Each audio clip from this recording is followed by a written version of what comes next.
ఒక పట్టణంలో అజయ్ వాళ్ళ కుటుంబం నివసిస్తూ ఉండేది. అజయ్కి పెళ్ళైపోయి ఉంటుంది. అజయ్ వాళ్ళ భార్య పేరు రమ్య. వాళ్ళకి ఒక కొడుకు ఉంటాడు, అతని పేరు విజయ్.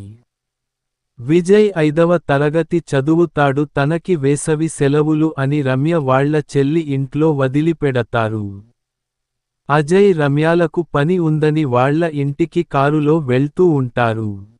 కారులో వెళ్తున్న అజయ్ రమ్యలు ప్రేమగా మాట్లాడుకుంటూ వెళ్తారు. దేన్నో గుద్దినట్టు ఉంటే కార్ ఆపి చూస్తారు. వాళ్ళు దిగి చూస్తే చాలా దెబ్బలతో ఒక వ్యక్తి పడిపోయి ఉంటాడు. అది జరగటం చూసి రమ్య కారు దిగి కంగారు పడుతుంది. అజయ్ ఇది మనమే చేశామని తెలిస్తే కేస్ అవుతుంది అని మన మీదే పడుతుందని అనుకోని కారు పక్కన పెట్టి అంబులెన్స్ కి ఫోన్ చేస్తాడు. వాళ్ళు వచ్చి తీసుకువెళ్లే దాకా ఓ పక్కన దాక్కొని అదంతా చూస్తాడు. వాళ్ళు వెళ్ళిపోయాక ఇక మనకేం కాదులేని అక్కడి నుంచి వెళ్ళిపోతాడు. మరో 2 రోజుల తర్వాత అజయ్ వాళ్ళ ఇంట్లో అమానుషంగా కొన్ని పనులు జరగడం గమనిస్తారు.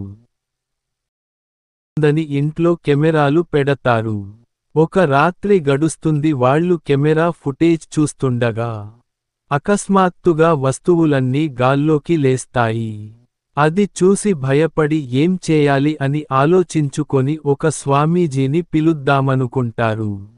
ఒక స్వామీజీని పెడతారు. అతను అజయ్ వాళ్ళింటికి వస్తాడు. ఆ వచ్చిన స్వామీజీ దొంగ స్వామీజీ అవడంతో అక్కడున్న భూతం దీని కొట్టి పంపించేస్తుంది. ఇలా రోజులు గడుస్తూ ఉంటాయి. ఒకరోజు అజయ్కి భయం వేసి మరో 2 రోజుల్లో నా కొడుకు ఇంటికి వస్తాడు, ఇలానే ఉంటే వాడు ఇంట్లో ఉండలేడు.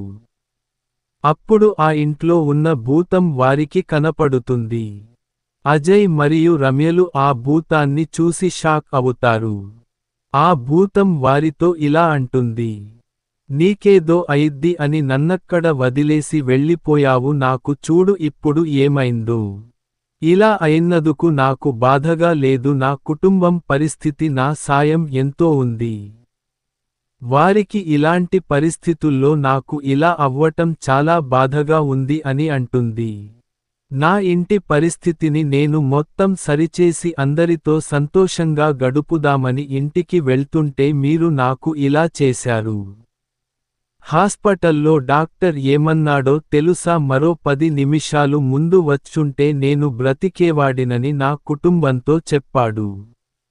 నువ్వు ఏం పట్టించుకోకుండా నన్ను హాస్పిటల్లో ఉంటే నేను నా కుటుంబంతో సంతోషంగా ఉండే వాడిని, కానీ నువ్వు అలా చేయలా. ఇప్పుడు ఏంటంటే నా కొడుకు బాధపడతాడని చెప్తున్నావ్. మరి నాది ఏంటి బాధ కాదా అని భూతమంటుంది. అజయ్, నీ కుటుంబం ఎక్కడ ఉందో చెప్పు, నేను వారికి చేయగలిగే అంత సాయం నేను చేస్తాను అని చెప్తాడు. భూతం నాక్కూడా నా కుటుంబాన్ని చూసుకోవాలని ఉంది అని చెప్పగా అజయ్ భూతాన్ని వాళ్ళ ఇంటికి తీసుకెళ్తాడు. అజయ్ వాళ్ళ ఇంటి పరిస్థితి చూసి అసలేం జరిగిందని అడుగుతాడు. భూతం ఇలా మొదలు పెడుతుంది, నా పేరు రాము, నేను ఒక సాధారణమైన కూలీని. నన్ను ఇష్టపడి పెళ్లి చేసుకున్న నా భార్య మళ్ళీ. మాకు ఒక పాప పుట్టింది. దానికి పుట్టుకతో కళ్ళు లేవు. ఆ బాధతో నేను తాగుడికి బానిస అయిపోయాను.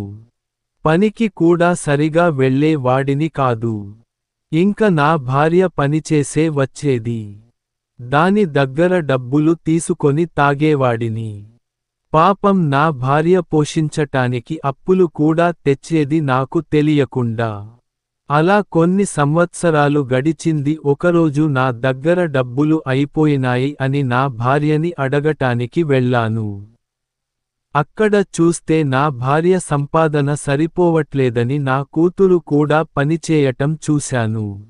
అది కూడా కాదు అయ్యా, అక్కడ పని చేసే వాళ్ళు నా భార్యని కూతురిని చాలా అసభ్యంగా మాట్లాడుతున్నారు.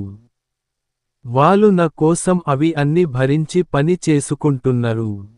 నాకు అది చూసి బ్రతకాలని అనిపించలేదు. దాని కళ్ళు లేకపోయినా నా కుటుంబం అని చెప్పి కష్టపడింది. కానీ నేను పని కూడా చేయకుండా భార్య మీద ఆధారపడ్డాను. నా కూతురు కళ్ళు లేకపోయినా నా కోసం కష్టపడింది చాలా గొప్పది అయ్యా, నాలా కాదు. ఇంక వెంటనే నా మేస్త్రి దగ్గరికి వెళ్ళి నేను పనిలో చేరుతున్నాను అని చెప్పి సంతోషంగా ఇంటికి వెళుతుంటే మీరు వచ్చి నన్ను కార్తో గుద్దేశారు, నేను చనిపోయాను.